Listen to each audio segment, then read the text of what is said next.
बोलो भागवत भगवान की जय। एकादशी स्कंद 11वां अध्याय। बद्ध मुक्त और भक्तजनों के लक्षण।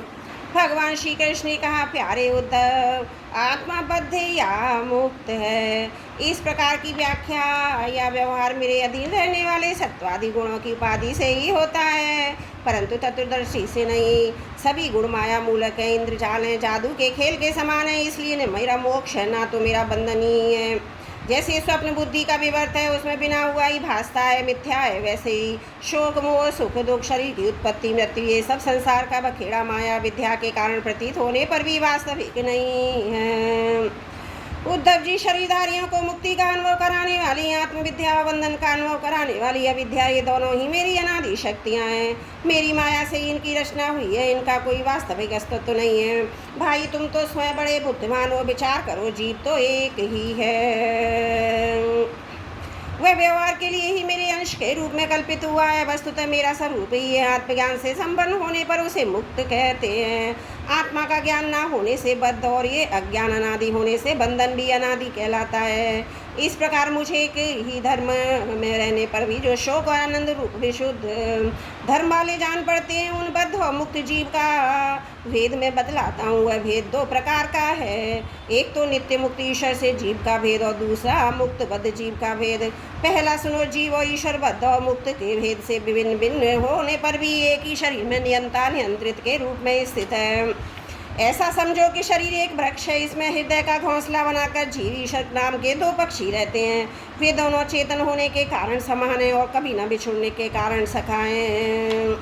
इनके निवास करने का कारण केवल लीला ही है। इतनी समानता होने पर भी जीव तो शरीर वृक्ष के फल सुख दुख आदि भोगता है, परंतु ईश्वर उन्हें न भोग कर कर्मफल सुख दुख आदि से असंग उनका साक्षी मात्र रहता है। उपभोक्ता होने पर ईश्वर की यह विलक्षणता है कि ज्ञान ऐश्वर्य आनंद और सामर्थ्य आदि में भोक्ता जीव से बढ़कर है।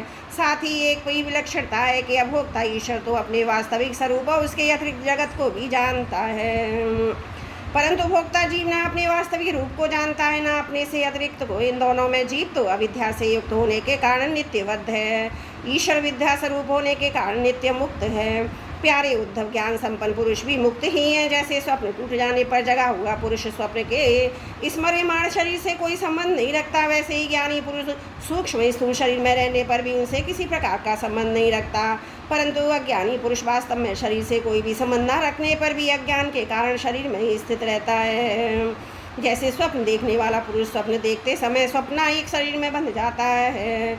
व्यवहार आदि में इंद्रियां शब्द स्पर्श आदि विषयों को ग्रहण करती हैं, क्योंकि यह तो नियम ही है, गुण ही गुण को ग्रहण करते हैं, आत्मा नहीं। इसलिए जिसने अपने निर्विकार आत्म स्वरूप को समझ लिया है, वह उन विषयों के प्रणय पदार्थ ग्रहण को किसी प्रकार का अभिमान नहीं करता। यह शरीर प्रारब्ध के अधीन है, इससे शरीर और मानसिक जितने भी कर्म होते हैं सब गुणों की प्रेरणा से ही होते हैं। अज्ञानी पुरुष झूठ मूठ अपने गुण ग्रहण त्याग और कर्मों का कर्ता मान बैठता है और इसी अभिमान के कारण वह बंध जाता है।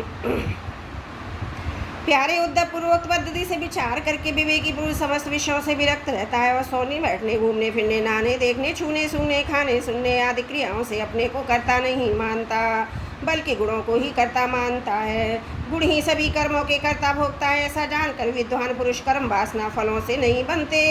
वे प्रकृति में रहकर भी वैसे ही असंग रहते हैं, जैसे स्पर्श आदि से आकाश जल की आर्द्रता आदि से सूर्य और गंध आदि से वायु। उनकी विमल बुद्धि की तलवार असंग भावना की सांस से और वृत्ति की हो जाती है और वे उससे अपने सारे संशय संदेह को काट कूट कर फेंक देते हैं। जैसे कोई स्वप्न से जाग उठा, उसी प्रकार वे इस भेद बुद्धि के भ्रम से मुक्त हो जाते हैं, जिनके प्राण इंद्रिय मन और बुद्धि की समस्त चेष्टाएं बिना संकल्प के होती हैं। वे देह में स्थित रहकर भी उनके गुणों से मुक्त हैं। उन तत्वों के पुरुषों के शरीर को चाहे हिंसक लोग पीड़ा पहुँचाएं, चाहे कभी कोई देवी योग से पूजा करने लगे, ना तो वो किसी के सताने में दुखी होते हैं, ना पूजा करने से सुखी। जो समदर्शी महात्मा गुण और दोष की भेद दृष्टि से ऊपर उठ गए हैं, वे ना तो अच्छे काम करने की स्तुति करते हैं, ना बुरे काम करने की निंदा। ना वे किसी की अच्छी बात सुनकर उसकी सराहना करते हैं, ना बुरी बात सुनकर किसी को छिड़कते ही है। जीवन मुक्त पुरुष ना तो कुछ भला या बुरा काम करते हैं, ना भला या बुरा करने और ना सोचते ही है। वे व्यवहार में अपनी समान वृत्ति रखकर आत्मानंद में ही मगन रहते हैं और जड़ के समान मानो कोई मूर्ख हो, इस प्रकार विचरण करते रहते हैं। प्यारे उद्धव, जो पुरुष वेदों का तो पारगामी विद्वान हो परंतु पर ब्रह्म के ज्ञान से शून्य हो, उसके परिश्रम का कोई फल नहीं। वह तो वैसा ही है जैसे बिना दूध की गाय का पालने वाला। दूध न देने वाली गाय व्यभिचारिणी, स्त्री, पराधीन शरीर, दुष्ट पुत्र, सत्पात्र के पात्र होने पर भी दान नहीं किया हुआ धन और मेरे गुणों से रहित वाणी व्यर्थ है। इन वस्तुओं की रखवाली करने वाला दुख पर दुखी भोगता रहता है। इसलिए उद्धव, जिस वाणी में जगत की उत्पत्ति, स्थिति और प्रलय रूप मेरी लोक पावन लीला का वर्णन ना हो, लीला अवतारों में भी मेरे लोक प्रिय रामकृष्ण आदि अवतारों का जिसमें यशोगान ना हो, वह वाणी बंध्या है। बुद्धिमान पुरुष को चाहिए कि ऐसी वाणी का उच्चारण श्रवण न करे। प्रिय उद्धव, जैसा कि ऊपर वर्णन किया गया है, आत्मजिज्ञासा और विचार के द्वारा आत्मा में जो अनेकता का भ्रम है उसे दूर कर और मुझे सर्वव्यापी परमात्मा में अपना निर्मल मन लगा दे तथा संसार के व्यवहार से उपराम हो जाए। यदि तुम अपना मन पर ब्रह्म में स्थिर न कर सको तो सारे कर्म निरपेक्ष होकर मेरे लिए ही करो। मेरी कथाएं समस्त लोगों को पवित्र करने वाली एवं कल्याण स्वरूपिणी हैं। श्रद्धा के साथ उन्हें सुनना चाहिए। बार बार मेरे अवतार और लीलाओं का ज्ञान स्मरण अभिनय करना चाहिए। मेरे आश्रित रहकर मेरे ही लिए धर्म, कर्म और अर्थ का सेवन करना चाहिए। प्रिय उद्धव, जो ऐसा करता है उसे मुझ अविनाशी पुरुष के प्रति अनन्य प्रेम भई भक्ति प्राप्त हो जाती है। भक्ति की प्राप्ति सत्संग से होती है। जिसे भक्ति प्राप्त हो जाती है वह मेरी उपासना करता है, मेरे सानिध्य का अनुभव करता है। इस प्रकार जब उसका अंतकरण शुद्ध हो जाता है तब उसके संतों के उपदेशों के अनुसार उनके द्वारा बताए हुए मेरे परम पद को, वास्तविक स्वरूप को सहज में ही प्राप्त हो जाता है। उद्धव जी ने कहा, भगवान, मैंने बड़े बड़े संत आपकी कीर्ति का गान करते हैं। आप कृपया बतलाइए कि आपके विचार से संत पुरुष का क्या लक्षण है। आपके प्रति कैसी भक्ति करनी चाहिए जिसका संत लोग आदर करते हैं। भगवान, आप ही ब्रह्मा आदि श्रेष्ठ देवता, सत्यादि लोक और चराचर जगत के स्वामी हैं। मैं आपका विनीत प्रेमी और शरणागत भक्त हूँ। आप मुझे भक्ति और भक्तत्व का रहस्य बतलाइए। भगवान, मैं जानता हूँ कि आप प्रकृति से परे पुरुषोत्तम एवं चिदाकाश स्वरूप ब्रह्म हैं। आपसे भिन्न कुछ भी नहीं है। फिर भी आपने लीला के लिए स्वेच्छा से ये अलग शरीर धारण करके अवतार लिया है। इसलिए वास्तव में आप ही भक्ति और भक्त का रहस्य बतला सकते हैं। भगवान श्री कृष्ण ने कहा, प्यारे उद्धव, मेरा भक्त कृपा की मूर्ति होता है। वह किसी भी प्राणी से बैरभाव नहीं रखता। घोर से घोर दुख भी प्रसन्नता पूर्वक सहता है। उसके जीवन का सारे सत्य, उसके मन में किसी प्रकार की पाप वासना कभी नहीं आती। वह समदर्शी और सबका भला करने वाला होता है। उसकी बुद्धि कामनाओं से कलुषित नहीं होती। वह संयमी, मधुर स्वभाव और पवित्र होता है। संग्रह परिग्रह से सर्वदा दूर रहता है। किसी भी वस्तु के लिए वह कोई चेष्टा नहीं करता। परिमित भोजन करता है और शांत रहता है। उसकी बुद्धि स्थिर होती है। उसे केवल मेरा ही भरोसा होता है और आत्म तत्व के चिंतन में सदा संलग्न रहता है। वह प्रमाद रहित, गंभीर स्वभाव और धैर्यवान होता है। भूख, प्यास, शोक, मोह, जन्म, मृत्यु ये 6 उसके वश में रहते हैं। वह स्वयं कभी किसी से किसी प्रकार का सम्मान नहीं चाहता परंतु दूसरों का सम्मान करता रहता है। मेरे संबंध की बातें दूसरों को समझाने में बड़ा निपुण होता है और सभी के साथ मित्रता का व्यवहार करता है। उसके हृदय में करुणा भरी होती है। मेरे तत्व का उसे यथार्थ ज्ञान होता है। प्रिय उद्धव, मैंने वेदों और शास्त्रों के रूप में मनुष्यों के धर्म का उपदेश किया है। उसके पालन से अंतकरण शुद्धि और गुण उल्लंघन से नरकादि दुख प्राप्त होते हैं। परंतु मेरा जो भक्त है उन्हें मैं अपने ध्यान आदि में विषय समझ कर त्याग देता हूँ और केवल मेरे ही भजन में लगा रहता है। वह परम संत है। मैं कौन हूँ, मैं कितना बड़ा हूँ, कैसा हूँ, इन बातों को जाने ना चाहे ना जाने, किंतु जो अनन्य भाव से मेरा भजन करते हैं वे मेरे विचार से मेरे परम भक्त हैं। प्यारे उद्धव, मेरी मूर्ति, मेरे भक्तजनों का दर्शन, स्पर्श, पूजा, सेवा, शुश्रूषा, स्तुति और प्रणाम करे तथा मेरे गुणों कर्मों का कीर्तन करे। उद्धव, मेरी कथा सुनने में श्रद्धा रखे और निरंतर मेरा ध्यान करता रहे। जो कुछ मिले वह उसमें समर्पित कर दे और दास्य भाव से मुझे आत्मनिवेदन करे। मेरे दिव्य जन्मों कर्मों की चर्चा करे। जन्माष्टमी, रामनवमी आदि पर्वों पर आनंद मनावे और संगीत, नृत्य, बाजे समाजों द्वारा मेरे मंदिरों में उत्सव करावे। वार्षिक त्योहारों के लिए मेरे स्थानों की यात्रा करे, जुलूस निकाले तथा विविध उपहारों से मेरी पूजा करे। वैदिक अथवा तांत्रिक पद्धति से दीक्षा ग्रहण करे। मेरे व्रतों का पालन करे। मंदिरों में मेरी मूर्तियों की स्थापना में श्रद्धा रखे। यदि काम अकेला न कर सके तो औरों के साथ मिलकर होकर उद्योग करे। मेरे लिए पुष्प वाटिका, बगीचे, क्रीड़ा के स्थान, नगर और मंदिर बनावे। सेवक की भांति सदा भक्ति के साथ निष्कपट भाव से मेरे मंदिरों की सेवा शुश्रूषा करे। झाड़े बुहारे, लीपे पोते, छिड़काव करे और तरह तरह के चौक पूरे व्यवहार न करे, दम्भ न करे, साथ ही अपने शुभ कर्मों का ढिंढोरा भी न पीटे। प्रिय उद्धव, मेरे चढ़ावे की अपने काम में लगाने की बात तो दूर रही, मुझे समर्पित दीपक के प्रकाश से भी अपना काम न ले। किसी दूसरे देवता की चढ़ाई हुई वस्तु मुझे ना चढ़ावे। संसार में जो वस्तु अपने को सबसे प्रिय, सबसे अविष्ट जान पड़े, वह मुझे समर्पित कर दे। ऐसा करने से वस्तु अनंत फल देने वाली हो जाती है। भद्र, सूर्य, अग्नि, ब्राह्मण, गौ, वैष्णव, आकाश, वायु, जल, पृथ्वी, आत्मा और समस्त प्राणी, ये सब मेरी पूजा के स्थान हैं। प्यारे उद्धव, ऋग्वेद, यजुर्वेद, सामवेद के मंत्रों द्वारा सूर्य में मेरी पूजा करनी चाहिए, हवन के द्वारा अग्नि में, आतिथ्य द्वारा शेष ब्राह्मण में, हरी हरी घास आदि के द्वारा गौओं में मेरी पूजा करे। भाई बंधु के समान सत्कार के द्वारा वैष्णव में, निरंतर ध्यान में रहने से, लगे रहने से हृदय आकाश में, मुख्य प्राण समझने से वायु में, और जल पुष्प आदि सामग्रियों द्वारा जल में मेरी आराधना की जाती है। गुप्त मंत्रों द्वारा न्यास करके मिट्टी की वेदी में, उपयुक्त भोगों द्वारा आत्मा में, समदृष्टि द्वारा संपूर्ण प्राणियों में मेरी आराधना करनी चाहिए, क्योंकि मैं सभी में क्षेत्रज्ञ आत्मा के रूप में स्थित हूँ। इन्हें सभी स्थानों में शंख, चक्र, गदा, पद आदि विराजमान हैं। ऐसा स्थान ध्यान करते हुए एकाग्रता से मेरी पूजा करनी चाहिए। इस प्रकार जो मनुष्य एकाग्रचित्त से यज्ञ आदि इष्ट और कुआ, बावली बनवाना आदि पूर्त कर्मों के द्वारा मेरी पूजा करता है, उसे मेरी श्रेष्ठ भक्ति प्राप्त होती है तथा संत पुरुषों की सेवा करने से मेरे स्वरूप का ज्ञान भी हो जाता है। प्यारे उद्धव, मेरा ऐसा निश्चय है कि सत्संग और भक्ति योग, इन दो साधनों का एक साथ ही अनुष्ठान करते रहना चाहिए। प्राय इन दोनों के अतिरिक्त संसार सागर से पार होने का और कोई उपाय नहीं है, क्योंकि संत पुरुष मुझे अपना आश्रय मानते हैं और मैं सदा सर्वदा उनके पास बना रहता हूँ। प्यारे उद्धव, अब मैं तुम्हें एक अत्यंत गोपनीय परम रहस्यमयी बात बतलाऊंगा, क्योंकि तुम मेरे प्रिय सेवक, हितैषी, सुहृद और प्रेमी सखा हो, साथ ही सुनने के भी इच्छुक हो। बोलो भागवत भगवान की जय। एकादशी स्कंद 11वां अध्याय समाप्त। त्रुटियों के लिए क्षमा प्रार्थी हूँ। बोलो भागवत भगवान की जय। एकादशी स्कंद 12वां अध्याय सत्संग की महिमा और कर्म त्याग की विधि। भगवान श्री कृष्ण कहते हैं, प्रिय उद्धव, जगत में जितनी आसक्तियाँ उन्हें सत्संग नष्ट कर देता है। यही कारण है कि सत्संग जिस प्रकार मुझे वश में कर लेता है, वैसा साधन न योग है, न सांख्य, न धर्म पालन, न स्वाध्याय, तपस्या, त्याग, इष्टांग तो दक्षिणा से भी मैं कैसे प्रसन्न नहीं होता। कहाँ तक कहूँ, व्रत, यज्ञ, वेद, तीर्थ और यम नियम भी सत्संग के समान मुझे वश में करने में समर्थ नहीं है। निष्पाप उद्धव जी, यह एक युग की नहीं, सभी युगों की बात है। सत्संग के द्वारा ही देते राक्षस, पशु, पक्षी, गंधर्व, अप्सरा, नाग, सिद्ध, चारण, गुहक और विधाधरों को मेरी प्राप्ति हुई है। मनुष्यों में वैश्य, शूद्र, स्त्रियों, अत्यर्ज आदि रजोगुणी, तमोगुणी प्रकृति के बहुत से जीवों ने मेरा परम पद प्राप्त किया है।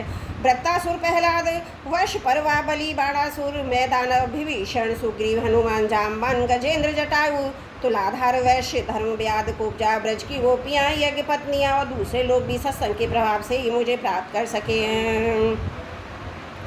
उन लोगों ने तो न वेदों का स्वाध्याय किया था, न ही विधि पूर्वक महापुरुषों की उपासना की थी। वैसे उन्होंने कृष्ण, चंद्रायण आदि व्रत और कोई तपस्या भी नहीं की थी। बस केवल सत्संग के प्रभाव से ही मुझे प्राप्त हो गए।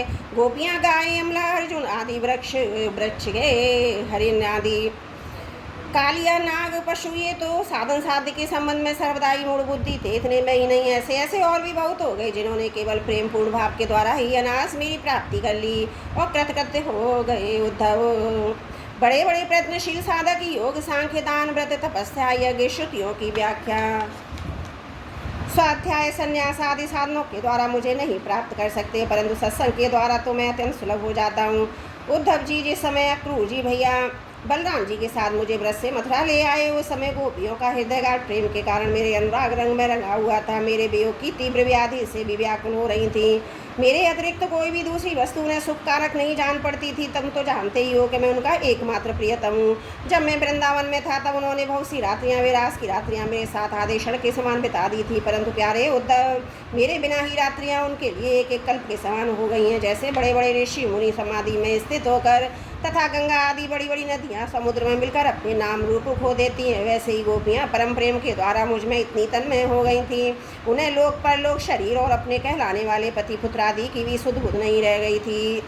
उद्धव, उन गोपियों में बहुत सी तो ऐसी थी कि मेरे वास्तविक स्वरूप को नहीं जानती थी। वे मुझे भगवान न जानकर केवल प्रियतम ही समझती थी और चार भाष से मुझसे मिलने की आकर्षण किया करती थी। उन साधनहीन सैकड़ों हजारों बलाओं ने केवल संग के प्रभाव से ही मुझे परब्रह्म परमात्मा को प्राप्त कर लिया।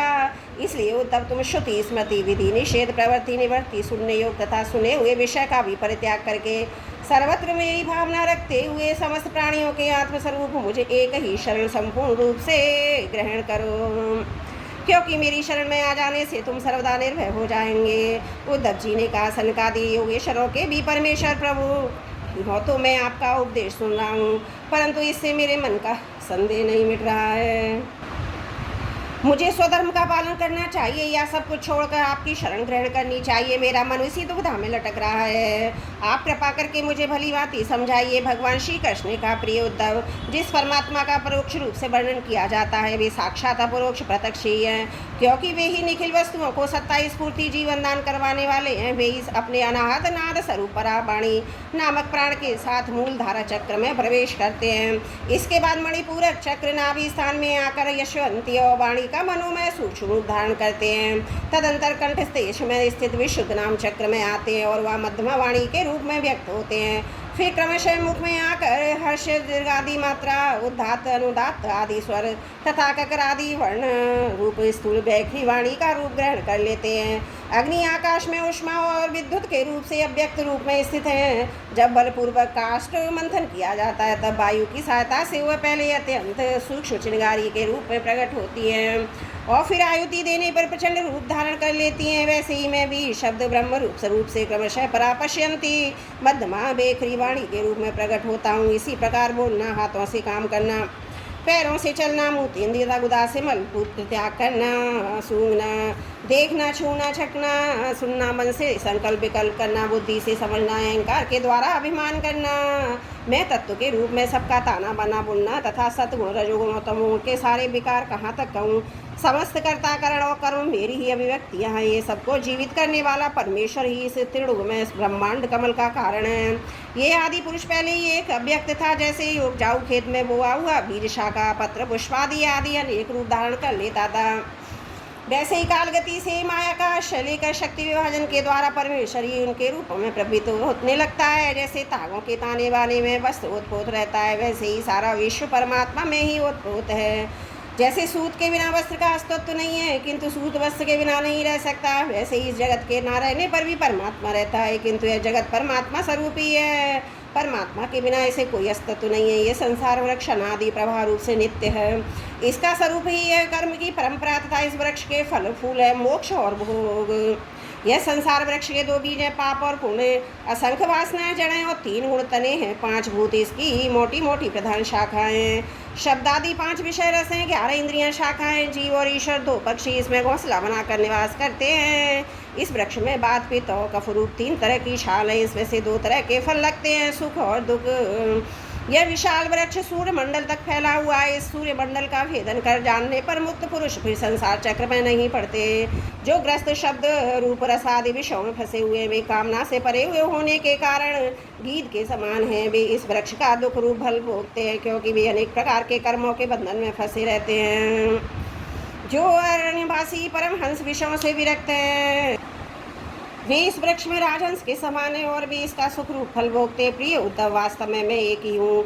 यह मेरा जो अनेकों प्रकार का रूप है वह केवल मायामय है। जो इस बात को गुरुओं के द्वारा समझ लेता है वही वास्तव में समस्त वेदों का रहस्य जानता है।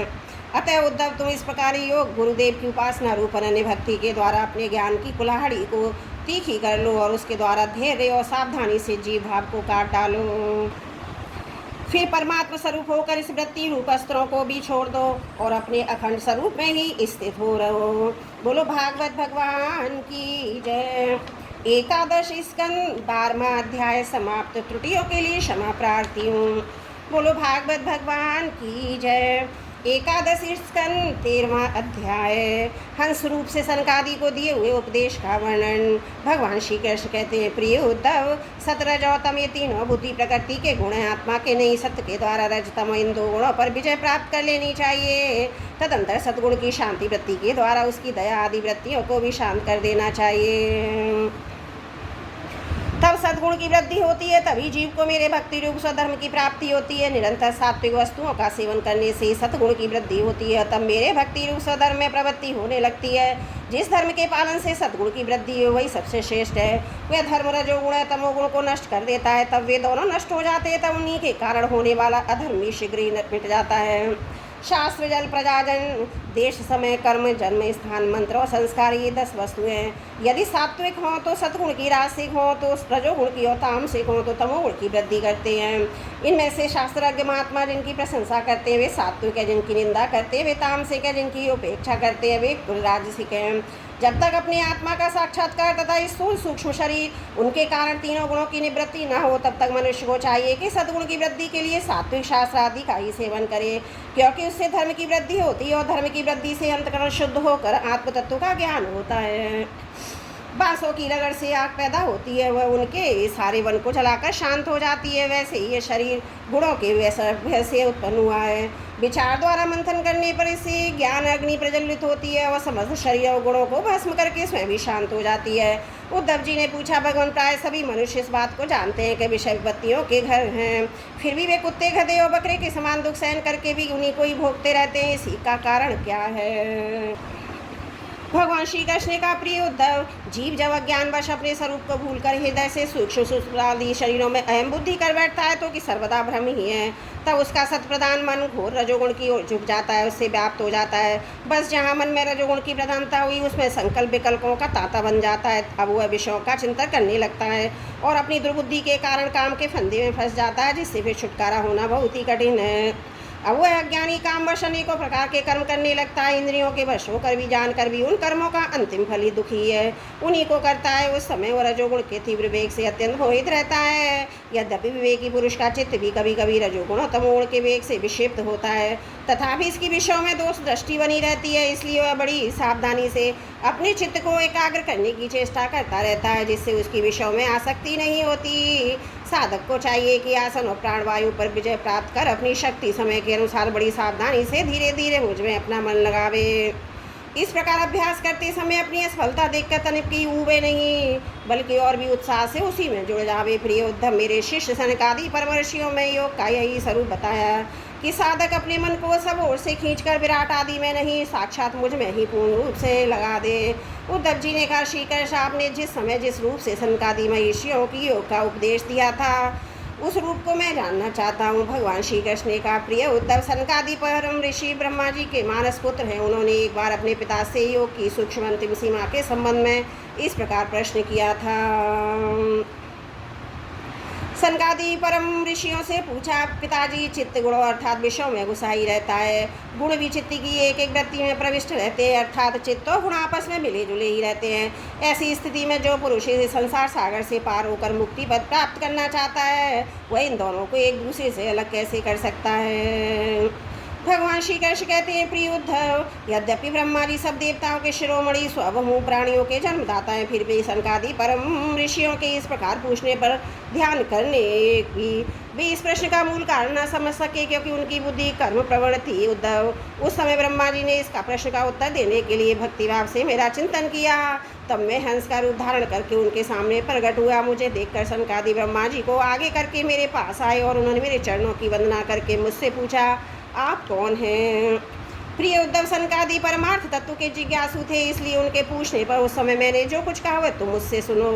ब्राह्मणों, यदि परमार्थ रूप वस्तु नाना तत्व से सर्वदा रहित है, तब आत्मा के संबंध में आप लोगों का ऐसा प्रश्न कैसे युक्ति संगत हो सकता है? अथवा मैं यदि उत्तर देने के लिए बोलूँ ही तो किस जाति, गुण, क्रिया, संबंध आदि का आश्रय लेकर उत्तर दूँ?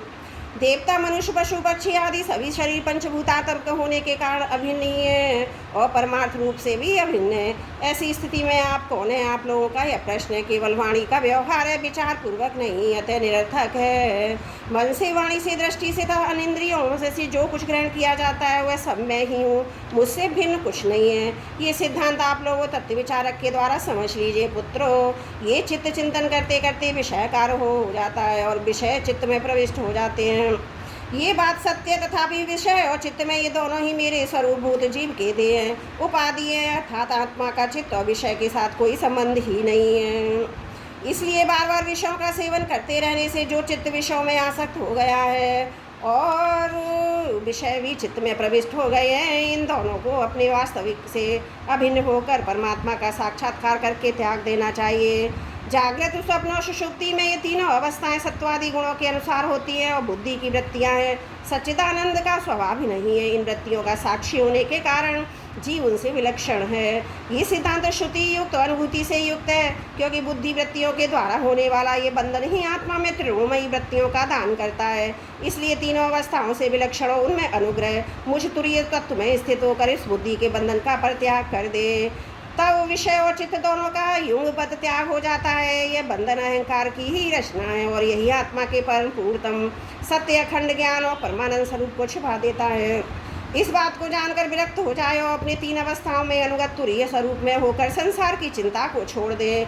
जब तक पुरुष की भिन्न भिन्न पदार्थों में सतत बुद्धि, अहम बुद्धि और मम बुद्धि युक्तियों के द्वारा निवृत्त नहीं हो जाती, तब तक वह ज्ञानी यद्यपि जागता है तथापि सोता हुआ सा रहता है। जैसे स्वप्नावस्था में जान पड़ता है कि मैं जाग रहा हूँ, आत्मा से अन्य देह आदि प्रतीतमान नाम रूपात्मक प्रपंच का कुछ भी अस्तित्व नहीं है। इसलिए उनके कारण होने वाले वर्णाश्रमादि भेद, स्वर्गादि फल और उनके कारणभूत कर्म ये सबके सब इस आत्मा के लिए वैसे ही मिथ्या हैं जैसे स्वप्नदर्शी पुरुष के द्वारा देखे हुए सबके सब पदार्थ। जो जागृत अवस्था में समस्त इंद्रियों के द्वारा बाहर दिखने वाले संपूर्ण क्षणभंगुर पदार्थों को अनुभव करता है और स्वप्नावस्था में हृदय में ही जागृत में देखे हुए पदार्थों के समान ही वासना में विषयों का अनुभव करता है और सुषुप्ति अवस्था में इन सब विषयों को समेटकर उनके लय को भी अनुभव करता है, वह एक ही है। जागृत अवस्था के इंद्रिय, स्वप्नावस्था के मन, सुषुप्ति की संस्कारमती बुद्धि का भी वही स्वामी है, क्योंकि वह त्रिगुणमयी तीनों अवस्थाओं का साक्षी है। जिस मैंने स्वप्न देखा तो मैं सोया और वही मैं जाग रहा हूँ, इस स्मृति के बल पर एक ही आत्मा का समस्त अवस्थाओं में होना सिद्ध हो जाता है। ऐसा विचार कर मन की ही तीनों अवस्थाएं गुणों के द्वारा मेरी माया से मेरे अंश स्वरूप जीव में कल्पित हो गई हैं और आत्माओं में नितांत असत्य ऐसा निश्चय करके तुम लोग अनुमान सत्पुरुषों द्वारा किए गए उपनिषदों के श्रवण और तीक्ष्ण ज्ञान खंडक के द्वारा, संशय के द्वारा अहंकार का छेदन करके हृदय में स्थित मुझ परमात्मा का भजन करो। यह जगत मन का विलास है, दिखने पर भी नष्ट प्राय है, अलात चक्र लुकारियों की बनेठी के समान अत्यंत चंचल है और भ्रम मात्र है। ऐसे समझे ज्ञाता और ज्ञेय के भेद से रहित एक ज्ञान स्वरूप आत्मा ही अनेक सा प्रतीत हो रहा है। यह स्थूल शरीर, इंद्रियां, अंतकरण रूप तीन प्रकार का विकल्प गुणों की परिणाम की रचना और स्वप्न के समान माया का खेल है। अज्ञान से कल्पित है, इसलिए इस देहादि रूप दृश्य से दृष्टि हटाकर तृष्णा रहित इंद्रियों के व्यापार से हीन और निरीह होकर आत्मानंद के अनुभव में मगन हो जाएं। यद्यपि कभी कभी आहार आदि के समय ये देहादिक प्रपंच देखने में आता है, तथापि पहले ही आत्मवस्तुओं से अतिरिक्त और मिथ्या समझकर छोड़ा जा चुका है, इसलिए वह अपने भ्रांति मूल्य के मोह उत्पन्न करने में समर्थ नहीं हो सकता। देहपात पर्यंत केवल संस्कार मात्र उसकी प्रतीति होती है। जैसे मदिरा पीकर उन्मत्त पुरुष यह नहीं देख सकता कि मेरे द्वारा पहना हुआ वस्त्र शरीर पर है या गिर गया, वैसे ही सिद्ध पुरुष जिस शरीर से अपने स्वरूप का साक्षात्कार किया हुआ है, प्रारब्धवश खड़ा है या बैठा है, देववश कहीं गया है या आया है, नश्वर शरीर संबंधी इन बातों पर दृष्टि नहीं डालता। प्राण इंद्रियों के साथ ये शरीर भी प्रारब्ध के अधीन है, इसलिए अपने आरंभक बनाने वाले कर्म जब तक हैं तब तक उनकी प्रतीक्षा करता ही रहता है। परंतु आत्मवस्तु का साक्षात्कार करने वाला तथा समाधि पर्यंत योग में आरूढ़ पुरुष स्त्री पुत्र धन आदि प्रपंच के सहित उस शरीर को फिर कभी स्वीकार नहीं करता, अपना नहीं मानता। जैसे जगा हुआ पुरुष स्वप्नावस्था के शरीर आदि को सनकादि ऋषियों, मैंने तुमसे जो कुछ कहा वह सांख्य और योग दोनों का गोपनीय रहस्य है। मैं स्वयं भगवान हूँ, तुम लोगों को तत्व ज्ञान का उपदेश करने के लिए यहाँ आया हूँ, ऐसा समझो। विप्रवरों में योग सांख्य सत्य रीति मधुभाषण तेजस्वी कीर्ति दम इंद्रिय निग्रह इन सबकी परम गति परम अधिष्ठान हूँ। मैं समस्त गुणों से रहित हूँ और किसी की अपेक्षा नहीं रखता, फिर भी साम्य असंगता आदि सभी गुण मेरा ही सेवन करते हैं, मुझ में ही प्रतिष्ठित हैं। क्योंकि मैं सबका हितैषी सुहृद प्रियतम आत्मा हूँ। सच पूछो तो उन्हें गुण कहना भी ठीक नहीं, क्योंकि वे सत्वादि गुणों के परिणाम नहीं और सिद्ध नित्य हैं। प्रिय उद्धव, इस प्रकार मैंने सनकादि मुनियों के संशय मिटा दिए। उन्होंने परम भक्ति से मेरी पूजा की, स्तुतियों द्वारा मेरी महिमा का गान किया। जब उन परम ऋषियों ने भली भांति मेरी पूजा की, स्तुति कर ली, तब मैं ब्रह्मा जी के सामने अदृश्य होकर अपने धाम को लौट आया। बोलो भागवत भगवान की जय। एकादश स्कंद 13वां अध्याय समाप्त। त्रुटियों के लिए क्षमा प्रार्थी हूँ।